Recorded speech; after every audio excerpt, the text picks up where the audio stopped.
De nouveau, les Juifs prirent les pierres pour lapider Jésus.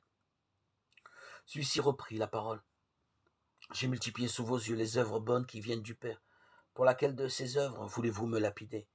Ils lui répondirent, ce n'est pas pour une œuvre bonne que nous voulons te lapider, mais c'est pour un blasphème. Tu n'es qu'un homme et tu te fais Dieu. Jean 10, 31-33. Voici que réapparaissent les pierres qui auraient dû servir à lapider la femme adultère.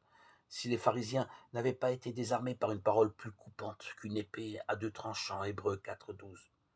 Celui d'entre vous qui est sans péché, qu'il soit le premier à lui jeter une pierre, Jean 8, 7. Cependant, la parole de Jésus s'est perdue en eux, telle une graine tombée sur un sol pierreux. Et une haine homicide s'est mise à suppurer dans leur cœur, une violence sans raison, devant laquelle la question de Jésus semble vaine. Pour laquelle de ces œuvres bonnes voulez-vous me lapider? Comme un volcan qui gronde, cette haine doit se déchaîner jusqu'à son paroxysme, d'autant que la violence ne peut pas tolérer que se maintienne dans son royaume un être qui ne lui doit rien. Une fois encore, Jésus échappera aux mains de ses adversaires, mais viendra l'heure de la croix où il sera l'agneau de Dieu qui enlève le péché du monde.